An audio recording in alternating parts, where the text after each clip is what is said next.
just to say a huge welcome to you this Friday morning. We really appreciate you joining us. Whether looking around the screen, we see a few familiar faces. Welcome back to those of you who've joined us before. And indeed, a massive happy welcome. Thank you for joining us to those who are here for the first time. My name is Rachel Heffer. I serve at the Evangelical Alliance as Head of Mission.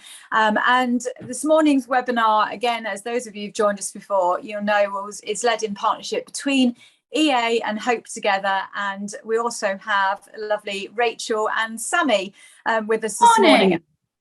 Work in partnership together. Morning, Rachel. How are you doing? Good morning. All good. I'm sorry, I'm called Alex Richards, so I'll change that in a minute on here. I'll rename myself. But yeah, lovely to see you all. Sorry about the technical hitches, but I think we're actually there now, which is fantastic. Huge apologies to everybody. Oh, thank you. Well, thanks for your time in joining us. We know that I'm sure on a Friday morning, you are still not quite yet at the end of what I'm sure has been a very busy week. But as ever, we so appreciate you joining us for this Talking Toddlers webinar. And in a few moments' time, Rachel will do a little recap on the Talking Toddlers research, which some of you will remember was launched right in the thick of the pandemic in May 2020. But our heart and passion behind this research, behind engaging with all of you, is that actually together in the midst of the roller coaster of challenges that we've been through, that we're still in the midst of, aren't we, in so many different ways, that actually we still serve together in our churches and places and spaces to serve the communities, the children, the families in our care and in those communities, and take the good news of the gospel to them. So as we come together on this date, what are we, the 18th of March, another week has gone by and we're heading towards springtime. Today's webinar is really looking at how we can make the most of Easter as an opportunity to, again, reach out to our communities and engage with the families that you are already engaging with week in and week out. But we know just right at the start of our time together today to recognise that it's quite a different picture still, isn't it, for so many of us. Certainly from the stories I've been hearing have been a very mixed bag, still so grappling with COVID. I'm sure, like me, you know, many people who sadly are unwell at the moment, and yet at the same time we're edging back into so many more open places and spaces, aren't we, engaging with children and families. So you may, like many, have very mixed feelings, mixed approaches, and be seeing very mixed responses too from the children and the families that you're engaging with. Not only that, but in the midst of this ongoing roller coaster, we know that as we look at the wider world, there is so much difficulty going on, isn't there, as our thoughts still go to the Ukraine and to Russia, and to be praying for our brothers and sisters in Christ out there too. And so all of that, we know, both further away and closer to home, brings again such a mixture of emotion and some anxiety for people. And yet in the midst of that, as we start our time together, we cling to the fact, don't we, that as Christians we know that God is steadfast, he is faithful, he always brings hope, and he brings peace. And so I'm going to hand over to Rachel, who will pray for us in just a moment at the start of this session. But Rachel, why not, as we look at Talking Toddlers and we look ahead to spring and the hope that spring brings, refresh our memories with some of the stats from the Talking Toddler research as we today look at how we can really use those stats to propel us to making the most of this Easter time. So over to you. Good morning. Yes, we just wanted to remember, which I know that many of you have heard all the Talking Toddler stats again, but just to reiterate, we found out in that amazing research that 74% of all of the parents with children under the age of 5 were in touch with a church. So that's a church in this country that has contact with, across the whole, we've got 74% of the parents with children under the age of 5. That is the most amazing, amazing opportunity, both to touch one generation of children and to touch one generation of parents that could make such an incredible difference. I think it's just so strategic. So I think what you are doing is, I just want to reiterate that this morning, what you're doing is incredibly strategic for the kingdom of God. And this is only happening because there are so many people like you who give your time, your energy, your resources to make that possible. I think it's the biggest mission that we are doing right now, is what you do regularly week by week. So just want to start by cheering you on and saying that's amazing. 55% of the non-Christian parents who come along with their children to these various activities in our churches, it helps them to think for themselves about their faith, which is utterly amazing. If you think of what we'd have to do to get all of those to come to something else, I mean, it would be such an incredible task. But this happens week in, week out, and it is helping them to examine the faith for themselves. 86% of all those families, those children and their parents who come, they come regularly. So it's not like they're just dropping in at Christmas and Easter, they come regularly. But we do know that 27% of them say it's when they attend an annual festival. And that makes Easter and Christmas really important, which is why we've chosen to focus on Easter. So we would just love to again today think about all of these things. So let me just pray as we start our time together. Lord, we want to thank you so much. I want to thank you for each and every person on this webinar today. I want to thank you for their dedication to what they do with parents and particularly with the children who are aged under 5. So many of us have come to faith under that age of 5. It's one of the most amazing and important mission fields. And I want to thank you for each and every person on this webinar today and pray that you will be with them and touch them and that they'll go away with new things to think about. And new encouragement in the mission and the ministry that you have called them to, in Jesus' name. Amen. Great. Fabulous. We would love to send you, I think it might be good, due to the time factor, to jump into, if I can hand over to Sammy. Are you with us, Sammy? I'm with you, Rachel. I think you might want to jump straight into growing up fast. Okie dokie. So amazing to see everybody. Thank you for bearing with us this morning. Those of you, I'm now with you on the other side of Teams. So thank you for your persistence.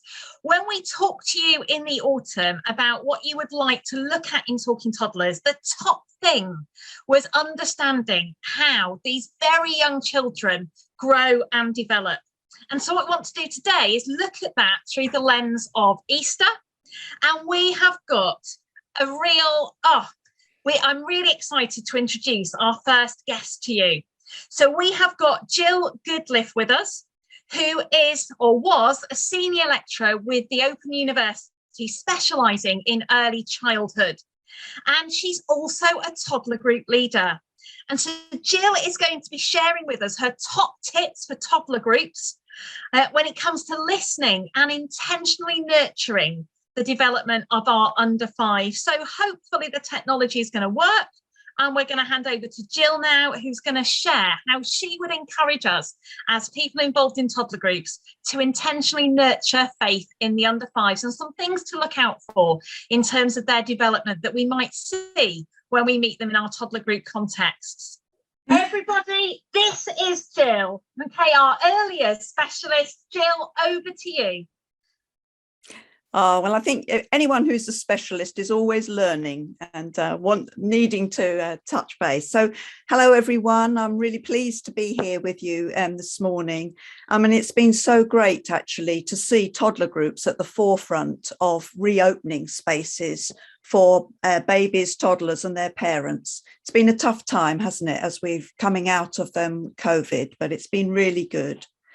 So this morning, growing up fast, we're thinking about it, and we're thinking particularly about the child, and that's where I want to start. And you might want to have in mind, as I work through my first slide, which I think Alex will share with you, is have in mind a child perhaps that you've seen this week in your toddler group, maybe a baby, maybe a 2-year-old, 3-year-old, and think about them as we consider how child development has been changing and our understanding of the child has been changing over the years. So just there are many different theories about children's development, play and learning, and I'm sure you're all aware of this, but I just wanted to highlight the sort of context because this is the background, our curriculum and the experiences that children have as they move from home into other settings and spaces is different according to where you live in the UK. And I'm sure many of you are familiar If you're in England, the early years foundation stage applies to birth to 5.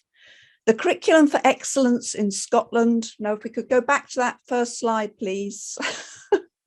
Thank you. Right. Thanks a lot. The curriculum for excellence. And if you're in Wales, big cheer for Wales, and also in Northern Ireland. But I've just flagged those up so that you can tune into them. So the early years pioneers, and I've chosen 2 of them just to highlight here that what they have contributed to our understanding about children. So Froebel considers the whole child to be important. He's the creator of the kindergarten, and he saw children as active and creative, curious learners who learn best through play, and especially outdoors. And also that they learn through their activities, their talk, and their self-reflection. Froebel viewed emotionally secure, close relationships with others, including the family and the wider community, as the foundation for children's health and well-being. And our well-being includes our physical, mental, and spiritual aspects of us. And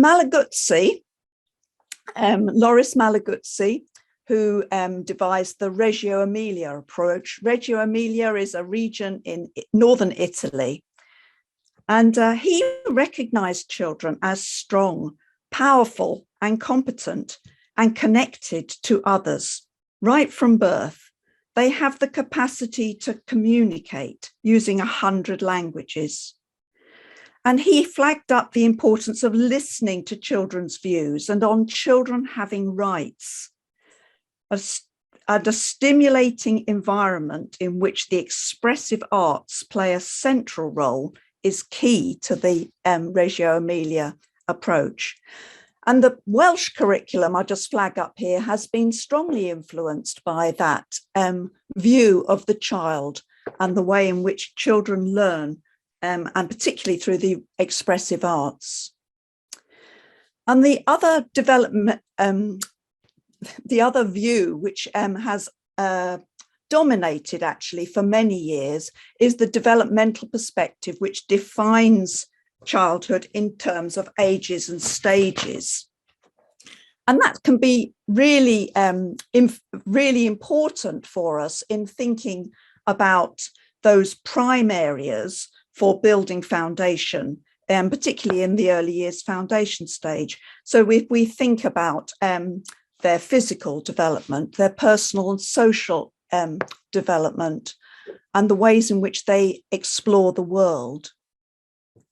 So maturationism, the understanding, it has a view that the understanding of children and the skills that they have become more sophisticated as children get older. And a criticism of that approach and perspective can be that we think always about where children are moving on to next, thinking that children start in one place and move to another place. So you've got a continuum. And when we come to think about faith and spirituality, that's really problematic, as we will see. So we need to have an understanding of that approach. The Socio-Cultural View emphasizes children developing in the social world. So it talks to us about how children are agents from birth. Rather than incompetent or passive, empty containers, children are viewed as competent learners, active, valued for who they are and what they bring to the context they're in. So the Reggio Emilia approach is a socio-cultural one. Everyone learns from each other, working together and listening to each other. So let's move now to thinking about recognizing children's spirituality, their experiences and expressions of spirituality on a journey of faith. So here are some headings here, which I hope all of us gathered here this morning will recognise that children are born with an innate spirituality, whether they're part of a faith community or not.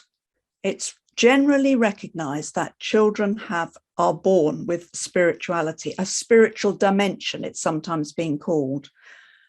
Fully human and made in the image of a creator God, and they are in relationship with him. They're born in connection with him.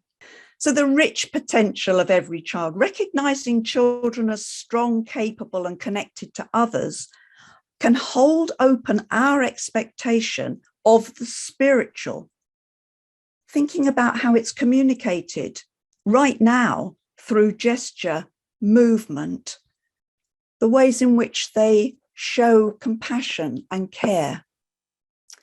And research into children's spirituality, and particularly young children, there are not so many studies that focused on under fives, but those that have emphasized the importance of relationships, the everyday routines, the stories of young children's lives, such as preparing or sharing food, the ways in which we serve our snack time, the ways in which children are able to participate in the everyday parts of the routine in your toddler group.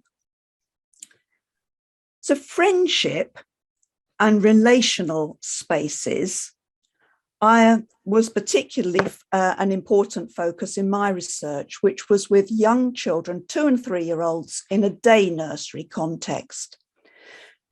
Today's children, preschool children, spend quite a lot of time out of their home setting. And when they launch into a new setting, like our toddler groups, there's a transition that occurs in there. But for many children, they are in day nurseries. They're perhaps with a childminder, and the childminder's bringing them to your toddler group as well. So thinking about the spaces that children inhabit and create themselves can be helpful when we're thinking about their spirituality. So children created imaginative spaces, and within these I used the Reggio Emilia in my research and thought about languages of spirituality, and I'm just going to highlight 3 of those right now. So relationships, connected to others. The children were aware of one another. They showed kindness and compassion expressed through physical gesture. So not all of them were verbal. The youngest children were not verbal. And creativity, as I said before, we're made in the image of a creator God. So the children were exploring possibilities. They created imaginative worlds and embodied expression. Think about the children, when you think about embodied, they get down on the floor, brum, for their car. They're looking and they make sounds and they live it out. It's embodied. And reflection, that was another particular one, the meaning making of identity. Chuffness was a particular thing where children, if you think about, I was in the toddler group not long ago with my daughter-in-law, and I was watching very young children moving up on the slide. And as they get to the top, they were looking round, and that sense of, do you see me? I've made it.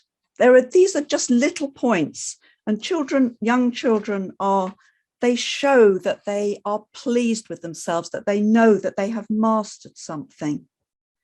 And reflection also includes moments of remembering and stillness, and slowing down a bit can be helpful. Children enjoy activity, but they also, I found it through my research, and others have also found this, that they look for a sense of stillness and quiet, and the sense of wonder and wondering. What if I do this? And storytelling. I'm sure all of us know. So we want to be sharing the stories from the Bible, where children can engage with the faith community with which they are in. But we also use stories to help children to understand the experiences that they are having in their lives. Yes, I love that. Somebody on the chat just saying there, I did it. Yes, that's a sense of chuffness. And thank you for that illustration. Really, really helpful. Yeah. Okay, so that's what research has been showing us. And let's hold that image that in our mind as we think now about the ways that we can get to know each other. And that's what I've entitled my final slide for us just to be thinking about. This is really where I'm thinking about us being listening. So our groups have gone through so much change, and I'm sure that the community that you are now in your toddler group may be very, very different. So prayerfully listening to God. Our God knows us and he loves us and the community that is our toddler group. And intentional listening, some people call it missional listening, will entail a willingness to engage, to listen to what God is showing us about our community. So that first point, each toddler group is unique. I can't tell you what's important in your toddler group, just as you don't know my toddler group. And it's very much us knowing it. So the location, the size of space, the connection to the church, the number of leaders and volunteers, the number and times of the sessions. And after such a long gap, maybe your group now comprises few children and parents that you have existing connections with. Many are new. Many have had babies born during lockdown, and maybe they've moved since lockdown, new town, city, village. And amongst us, we are now seeing, and I hope welcoming, refugees and asylum seekers. Local to us, we've got quite a large community of folk settling in the area from Hong Kong. And you'll be aware of the different experiences folk are having. So parenting can be challenging at the best of times. And for many of the families that we're in touch with, babies have been born during lockdown. My youngest grandchild was actually born during lockdown. So many families have experiences of difficulties because of that, and that's part of, so they've lacked the usual support networks. They may have been isolated and lonely, and for some fleeing persecution. Think about and prayerfully listen to God. What's he saying to us about our community? So getting to know each other is really important, and that's something that I think is part of listening. So how do we support children and parents in feeling that they belong in our group? Knowing and noticing each child and parent. Think about your welcome and the organisation of space, the toys, your activities and resources. Nurturing spirituality is with, not in. We are, it's reciprocal. Children have much to teach us about the spiritual. They live in the present. And so much of our time, we're hurried and we don't live in the present. So they're active participants. There's reciprocity in the relationship. And it's not just about words, but slowing down, standing back to tune in to the children's way of exploring the world. And lastly, thinking about quiet spaces, being present in the everyday. And I think my time is up, Sammy. But I hope that that's just been perhaps a provocation, and I would want to encourage you. I think toddler groups are so important. Many thanks. Thank you, Jill. We can tell we're in professional hands because your timing was not just up, it was perfect. So we have got 10 minutes. Jill, don't go anywhere, because there was an awful lot of real richness in what you were talking about.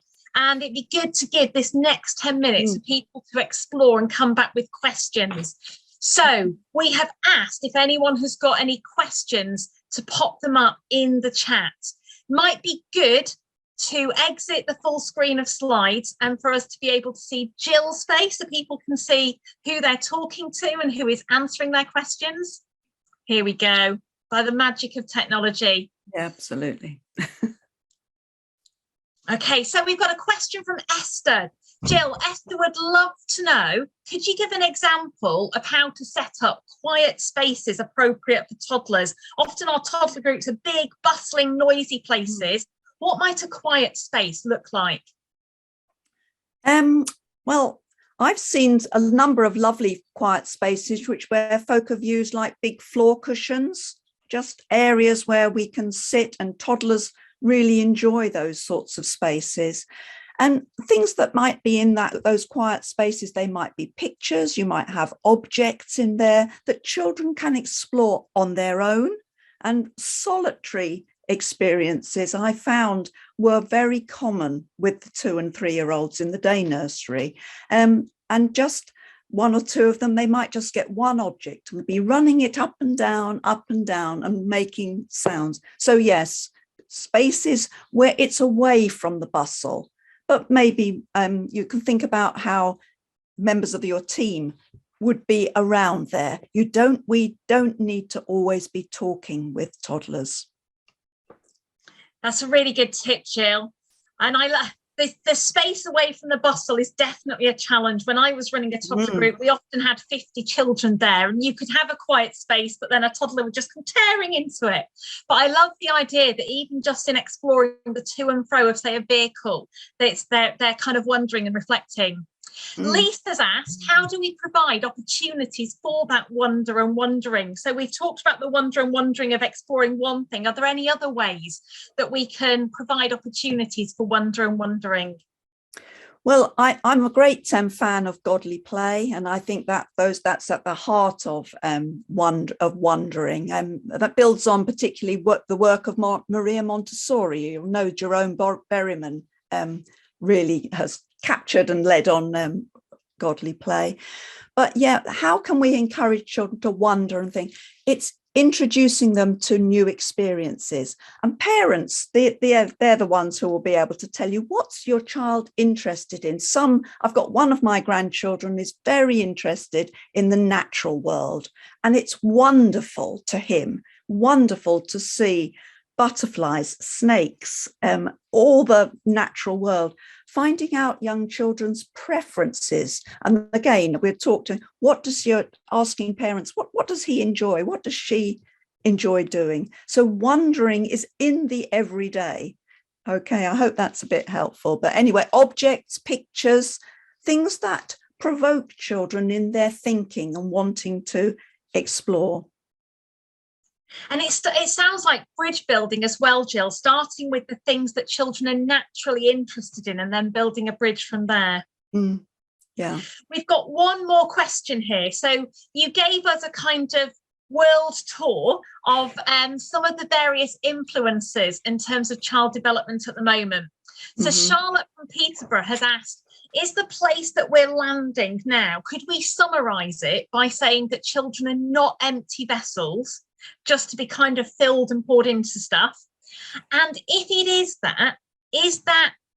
that position that children are not empty vessels, is that also appreciated and accepted by non-faith-based researchers?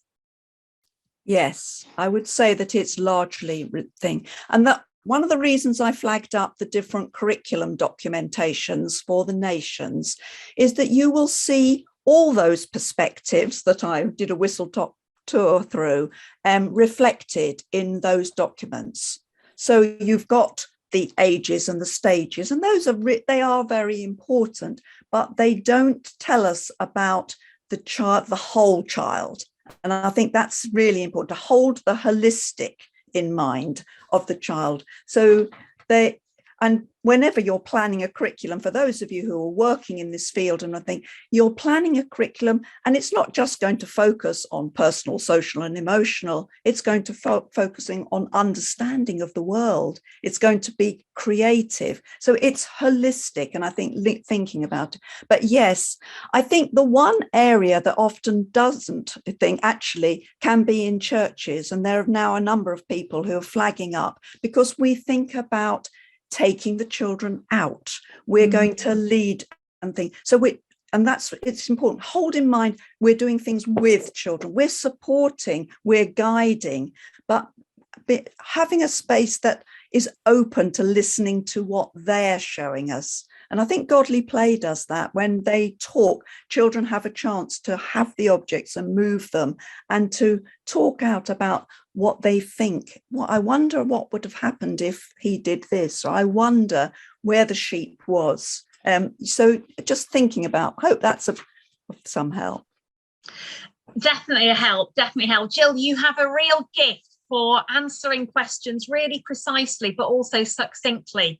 And your comment about looking at things holistically, couldn't ask for a better link, because in a sense, that's what we've been trying to do this morning. Look at children's spiritual development holistically before focusing in on Easter. And that's why I'm going to hand over to Rachel, because we're going to now, having looked at it holistically, we're going to begin to look at Easter specifically. And Rachel is going to introduce our next guest. Thank you, Jill. Thanks a lot. Thanks so much, Sammy. And thank you, Jill. Amazing to give us that overview there, and lots of thoughts that I'm sure connect with so many people in terms of what they're seeing in their toddler groups and in the children that they encounter as well. So thank you for that. As Sammy said, I'm thrilled to introduce you to our next speaker, who is Ed Drew. And Ed runs Faith in Kids, which is an amazing organisation that seeks to really develop and nurture faith in young children. So good morning to you, Ed. I think you're on our screen. You'll pop up in just a moment. As you know, as we said earlier, we are focusing particularly on this seasonal time of year, with Easter fast on the approach, April 17th, isn't it, this year? And so many of you, I'm sure, are already well ahead of the curve, or just starting to plan for Easter missional activities, outreach into your communities. And as Rachel shared right at the beginning, our stats show that actually out of that 74% of people that attend a church-based toddler group, 27% of those come even outside of that for an annual festival. So Easter is, as we know, the best day of the year in my book, but it's an amazing opportunity, isn't it, for us to really encounter those on the doorstep who may not come at any other time of year. So I'm going to hand over to Ed, and Ed is going to talk us through some of the resources that he would recommend that we could consider as we approach Easter. But what I'd love to ask is, in a few minutes' time, after Ed's spoken to us, we'll have a few minutes again to post some questions to him. But please do use the chat to, as you listen to Ed, to put any questions in there. But also at the same time, please do put in there any great ideas or top tips that you've got in mind, things that you're planning or that you will do around Easter time, so that we can build a bank of resources and top ideas to share with people beyond this webinar as well. So do be listening, pop those in the chat as we go. But Ed, let me say good morning to you. Good morning. Great to be here. Thank you for having me. I'd love to talk a little about how then we can help our families at Easter to engage with the Easter story. There is an idea that I often use with toddlers, which is with preschoolers, the physical, the senses are crucial. They want to be able to see, they want to be able to imagine. So to hold up an egg, to say that Easter is about eggs. We're looking forward to chocolate eggs, but Easter is also about surprises. So if I was now to crack this egg open, and you would start to imagine what's in it. So, and it was totally empty. How on earth could that happen? You see, at Easter, we are used to eggs that surprise. you may know what this is. It is a Kinder Surprise. Now, what I love about a Kinder Surprise is that inside these, there is a surprise. So when I crack open the chocolate egg, I find everyone has a toy. That's the surprise of the Kinder Surprise. Now, the great surprise of the Easter egg, and I just say, you know, the shock of Easter is that the egg is empty. There's nothing in the egg. That is the story of the empty tomb. Jesus was laid in there after he had died and he rose again. And this is why we're still giving people eggs. It's the gift of new life. So that is, I want to pick up on the symbolism of the chocolate Easter egg. And I don't think people are clear why it's an egg. Why is it not a star? Why is it not a pancake? We're helping people to see an egg is a symbol of new life. And that is a message of hope. So to be a Christian at Easter, we just need to remind ourselves, people need to know that Easter represents hope. It is the greatest hope our friends could ever be offered. It is the hope of new life. And we are coming through a season of epidemic and war, and death is on our doorsteps. And we are the only people as Christians who know how to talk to children about death and life, because we have a message of hope to give them. So I think most children in schools are never talking about serious illness or death. And I'm not saying it's the only thing we talk about. I'm merely saying Easter is a chance to say, we have a story to tell you, and it's going to help you in your parenting. It's going to give you hope. Hello. You're probably thinking, oh, that's not what Sammy was wearing on Talking Toddlers. No, it's not. I'm including this and recording it as an insert. Those of you who were at Talking Toddlers know that our technology was a little bit unpredictable and unhelpful when we met. And what happened was our next guest, the amazing Victoria Beach, it cut off some of her introduction. So I'm here to introduce Victoria all over again. Victoria Beach is the pioneer behind Godventure, an amazing website and set of resources that is designed to support parents to introduce and grow faith at home around your kitchen table. So Victoria is a parent herself. She's tried and tested all these resources on her children at home. She also writes for Youth and Children's Work magazine. Now, when you see Victoria's extract, it comes in towards the end of where she's been introducing 3 resources, and she's been saying basically, tell it with stories, play out the Easter story with your children's toys, and then we capture her when you see her now talking about an Easter box, and then also talking about some of the other resources that you can get from her at Godventure. So let's join Victoria now. Thank you for your patience with our technology. We are trying to piece things together as best we can. Take care. Enjoy Victoria. Third thing we can do is we can make a Holy Week box. And I've put a link. I've basically got, this is something that somebody in the States invented called Camille.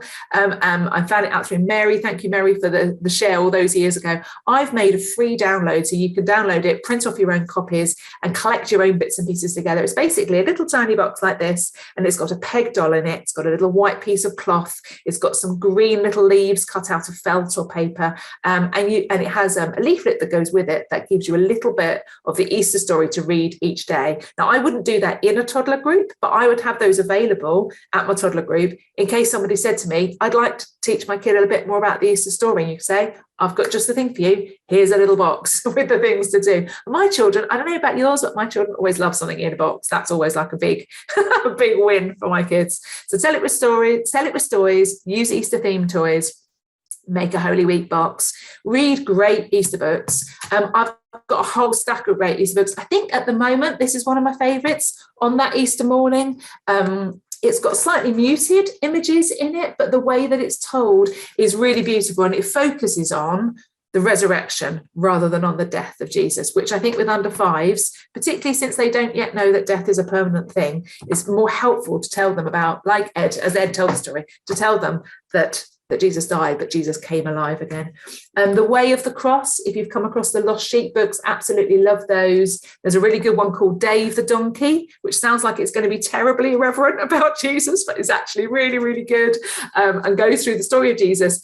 There's like a grandpa donkey who carried Mary when Jesus was in her tummy, and then there's a younger donkey who is the one that Jesus collects to take him into Jerusalem as he goes in there for the last time. So, but it's really well told. If you've not come across those, you need to get hold of some of those.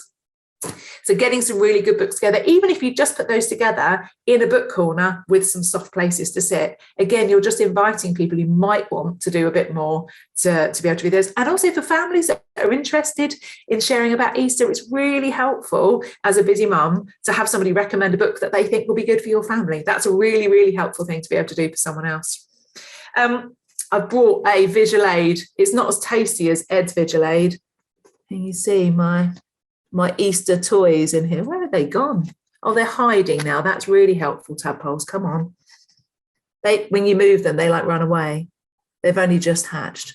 I'll put them here and I'll move the screen when they come out again. So I've done a bit of work with Birmingham Children's Hospital chaplains, and in their chaplaincy chapel, in the middle of a giant hospital dealing with childhood cancer and awful illnesses for very young children, they have an incubator full of chicks. So in the 6 or so weeks running up to Easter Sunday, they have people visiting their chapel to visit the chicks, which is just such an awesome spiritual activity. Now, maybe you know somebody who does chicks. Maybe you can get hold of those and have them in your group. And every week the people come, and maybe that's just like blowing your mind. I'm like, Victoria, I really cannot deal with chicks. Don't go there. What about frog spawn? Could you do frog spawn? Could you have a look at the frogs?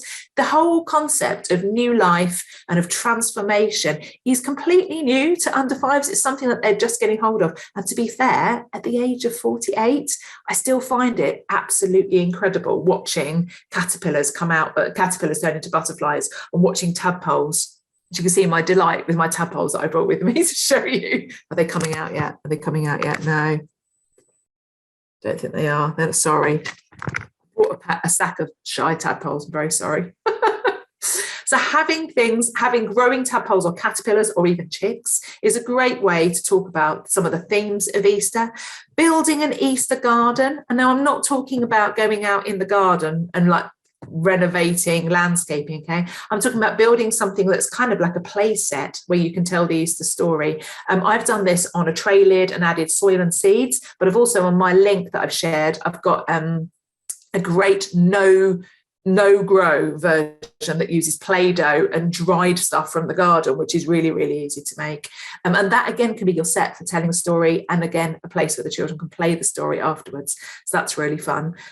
Or you can make an Easter set with other things. Maybe you've got a whole load of cloths or some stones and shells. Could you make a couple of zones in which you could tell the Easter story? I often do it where I make a zone that's a house, like a brick shape, which I use as the temple. And then I use a zone that's a house with a table for the Last Supper. And then I have a tomb and I have a cross on a hill. And I use those 4 areas just to play people backwards and forwards and tell the story of what happened between Palm Sunday and Easter Sunday. And I've done that in a nursery that wasn't Christian. And the children found that really engaging to have a toys way of playing it and a set that was actually left with them so that they could carry on playing that. You could storyboard. So if you wanted to do a slightly more adult-led story or activity with children, you could do a storyboard of a story. And in this Easter puppets, I've put a storyboard because the Easter story is really big, isn't it? It's like really, really long. If you were going to play it from the Bible, it would actually only take about 20 minutes, but obviously that's too long for most toddlers. In here, I've given you 9 pictures, which is like 9 scenes that tell the story. So I've got Jesus went to Jerusalem to celebrate Passover with his friends. He rode in on a donkey, and that's where you use the donkey. A crowd followed them. They waved palm branches, and we have palm branches to wave. They shouted, "Hosanna, blessed is the King." Jesus and his friends ate the last Passover meal. Got a picture of Jesus with some bread. During the meal, Jesus broke the bread and said, "This is my body. Remember me when you do this." Breaking down the story into little bits is a really helpful thing for younger children. And you could just ask simple questions like, What happened at the beginning of the story? What happens at the end of the story? What happens in the middle? Did this bit come before this bit or after this bit? It just helps them to be able to play and put things together in their mind. You could watch a film together. We, in our family, we love The Lion of Judah. There is a moment in the film, it's a cartoon film, but there is a moment where the cartoon lamb nearly gets killed. So it's worth knowing that, because that is a little bit scary for the children who haven't seen it before. You could use pictures, and I put a link in my list of a set of pictures and a whole load of different ways you could use them, like you could use them just to colour in, you could use them to tell the story, you could use them as a treasure hunt.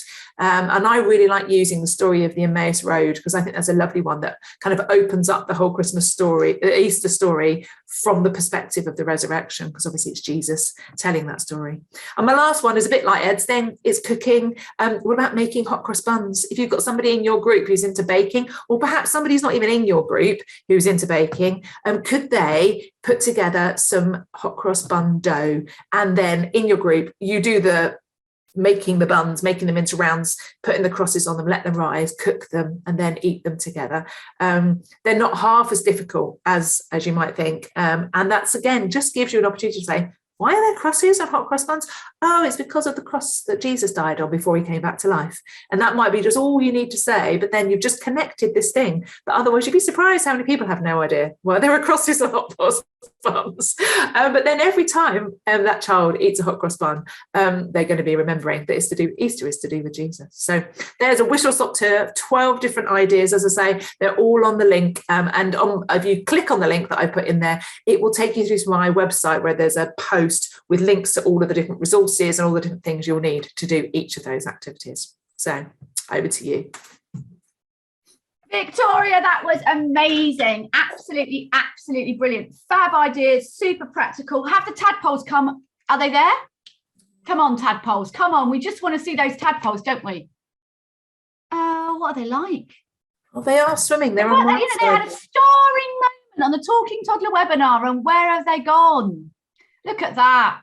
Well, I'm very excited about, we've got some in our ponds, and I'm not under 5, and I'm excited about them. So they're very exciting.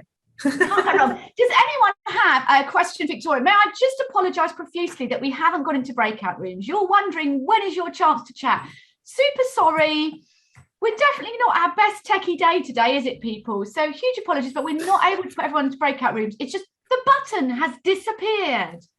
And we've tried as we might. We can't get that button back because we've started the meeting. And so we're really sorry, because we'd love to press that button and put you into breakout rooms. So we're having to rely on the chat. And if you're anything like me as an extrovert, you're like, oh. Anyway, but the chat feature works.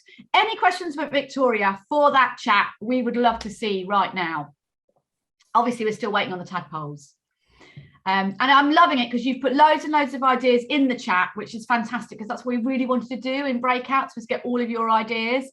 I'm loving the fact that someone has said they've got a play that you can do with puppets. So I've asked if we can have the script. We'll pop that in the email. I'm sure you can make some puppets if you haven't got any. Anyone got any puppet making tips? What can you make puppets out of, Victoria? You must have some puppet making. We've done making puppets out of felt. So literally, we've done it with glue guns. So I've made it with my children when they were only a little bit older than toddlers, and we just glue gunned round the edge of the thing and then stuck them together. Or you could sew them very simply. They don't need to stay together very well. And then just making a few kind of like eyes. In fact, I don't think we even made eyes. I think we made kind of like hair and then a hat to go over the hair to keep the hair on. And then we just drew eyes with a Sharpie. And you don't need much more than that, maybe a belt. And then you've got a finger puppet that you can make. And actually, if each person only needs one finger puppet, so you don't need millions of them, you could do that easily. I've often used peg dolls. Peg dolls are a really easy way of doing this. And you could just use them completely plain, just as they are, because children under the age of 5 don't need you to give them everything. They have huge imagination. So you can say, this is Jesus and this is Mary, and they look exactly the same, but the children then know this one's Jesus and this one's Mary. So they can kind of go. I've got a little peg doll set of Jesus and the disciples in a box that I love. I just get that out when I'm doing like stuff with under 5s and love them. They do look a bit hilarious. And someone once asked me, when did I make them? I think they thought I'd made them when I was also under 5, but that actually wasn't the case. Sammy has popped on there that you can get 16 puppets to share the Easter story from God Venture. So if you're so this is in here, you get 16 puppets. Oh, okay. You will have to cut them out yourself, but you can turn the book into a pocket to keep your puppets. You can also buy these in packs of 10. If your felt tip pen skills are a little bit, that looks fantastic to me. Any other questions, anybody, before we... Anna's got a question there. She says she loves the ideas. Would they work with older children too? Yes. I always think anything that works with under 5s, you could pretty much do with everybody, right up to grannies. So if you make it simple enough for an under 5 to be able to engage in it, then most people will engage in it, particularly if you don't introduce it as, this is an activity for the babies. If you just introduce it as, this is an activity we're going to do together. Everything I've said today, I would do with my 9 and 10-year-olds, because they would still enjoy doing that. So yes, I totally would. Yeah, take this into school. Yeah, I totally say that. It's and being kinesthetic, all the stuff that Jill was saying earlier about under 5s and about their development is actually true for children all the way moving up. And it's really interesting that the scientific research has been very much focused on under 5s, and our preschool the good practice for preschool in this country is really good in terms of learning through play. And then suddenly that switches off when children get to the age of 4, as if at the age of 4.5, they are rising 5s, and suddenly they're not interested in play, and they suddenly become all about the cerebral reading, writing, speaking stuff, which is just not true. It's not true in the slightest. Anybody in education knows that. Any of you who know any children know that. So let's stretch this stuff. Let's share this stuff with all of the children that we know and the parents. One of the things I find in toddler groups is really wonderful is the invitation for parents to play as well. And if you put out really good stuff, you'll find that the parents will play with it even without their children. That's fantastic. Thank you so much, Victoria. We are so grateful to you. So everyone, we will make sure that we collect all these amazing ideas that you have given in this morning. We will make sure we capture the chat and get that out to you, and all the links, we'll make sure you get those. We had even a little bit of a glitch in the recording, but hey, in between that, if there's anything we've missed, we'll make sure that that's in. We send that out as well as the recording. So we're looking forward to being in touch with you soon. We've got a few things we'd love just to flag before we close today. Hey, you might know, you saw at the beginning the animation for the Platinum Jubilee. Super cute. I'm in love with the corgi. So if anyone wants to do that, we've got the little book here. I think we did that with the old. This is the book of the Queen Happy Land, the girl who grew up to be queen. Sammy's done a storming job with this, and it's so super cute. So you can get these for £1 off the Hope Together website. So you can give them out to everybody. Hey, but as you said, don't let the adults miss out. This is our beautiful book for the adults. And this is, again, this focuses on the Queen's life and faith.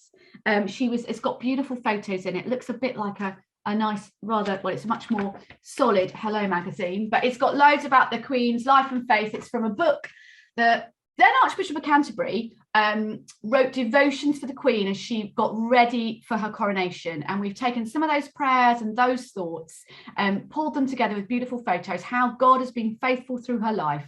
And then at the end, it points out that God can also call each one and every one of us for our lives. So beautiful book for the adults. That's also available, and that's £1 as well. So you want to give those away to the adults, these away for children. So we're really excited. I'm excited about getting all my teacups out for our Platinum Jubilee party here in the street.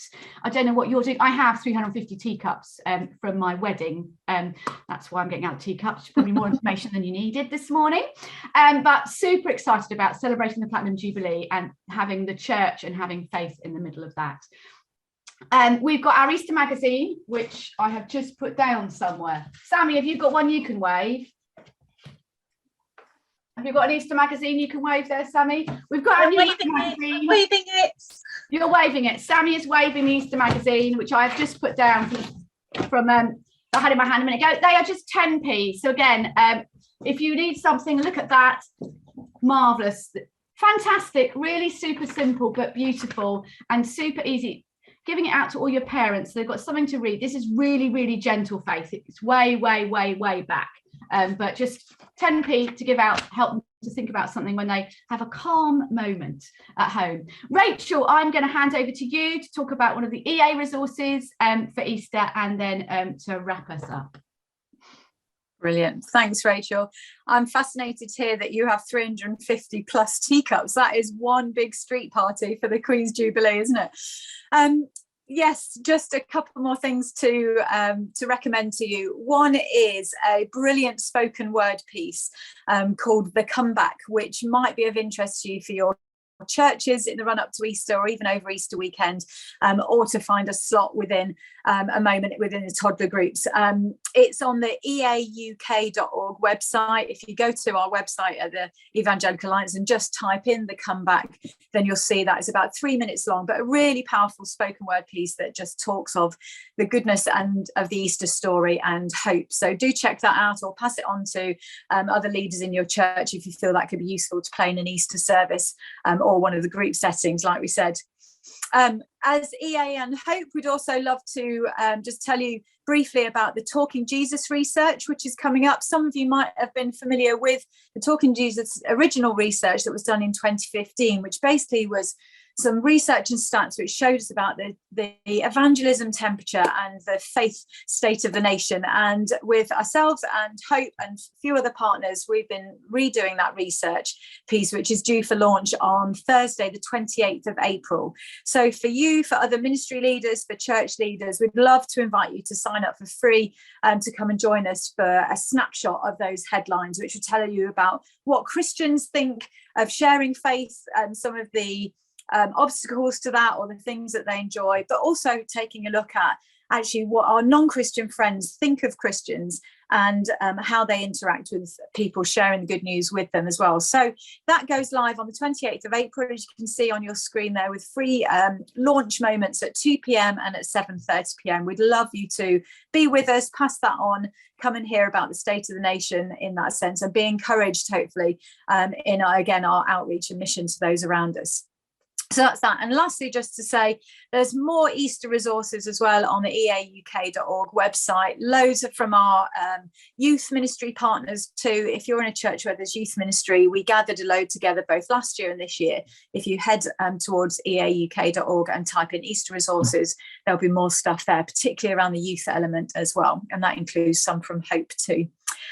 So all of that, I hope, has filled you with many ideas, some inspiration. Thank you so much for all that you've shared as well. Some amazing ideas in the chat from all that you're already planning and doing. We hope that this has just topped you up with more encouragement for Easter, with recognising once again, as we do, that every year Easter is such an amazing opportunity, isn't it, for the power of invitation, for telling the story simply, for engaging people around our tables, our groups, in terms of hospitality, as well as Ed was saying, but looking intentionally about how we can use Easter time to be a powerful moment for people to encounter Jesus and the best story ever told. So I hope that you felt inspired by those resources, but they'll be coming out to you on email. So lastly, just to say and to point you towards our next Talking Toddlers webinar as we wrap up. The next one, we'd love you to join us, is Friday, the 24th of June.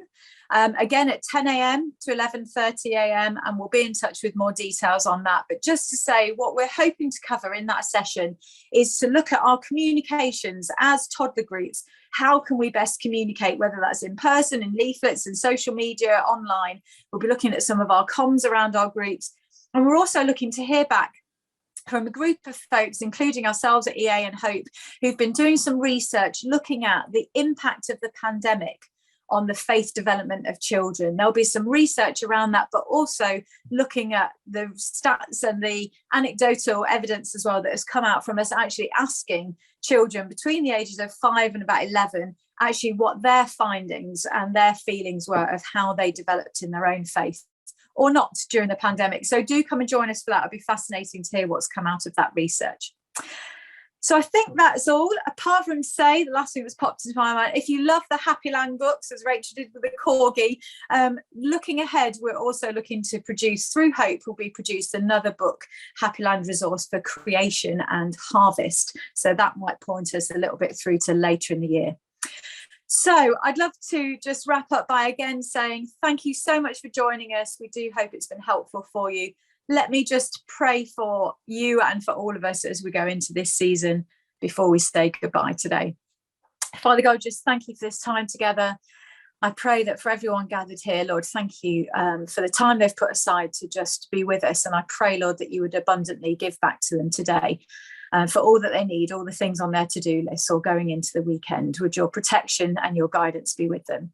Lord, as we look together to this important season of Easter, Jesus, I just pray for all the groups that are represented here, for our churches, for our toddler ministries, for the adults, parents, carers, grandparents, and all the children represented. Jesus, I just pray that this forthcoming Easter season will be an amazing opportunity to share your truth, to share your goodness, to share your story in ways that are both creative and simple and innovative, and connect right to the hearts of not only our precious children that are with us, but also the parents and carers that are there too. Lord, we really pray that the other side of Easter, may we be able to look back and see that through our faithfulness in just doing our bit to take the Easter story to our children and carers too, Lord, we pray that we would be really encouraged to see and hear of people drawn closer to you. So I pray for wisdom, for great ideas, for team, for energy, and in the midst of all of our planning, Jesus, would you just walk with us from here on in as we approach this Easter season. So go with us into the rest of this day and weekend, I pray, in your name. Amen. Amen. So all that remains to say is thank you again for joining us on behalf of myself and of Rachel and Sammy and the EA and Hope team. Thank you again. We look forward to seeing you on the 24th of June. We will be in touch with all of the information. But until then, have a great rest of your day on Friday. Enjoy the weekend and have a very blessed and very special Easter as well yourself when that time comes. So for now, we'll say goodbye. Take care. Thanks again for joining us. Bye for now.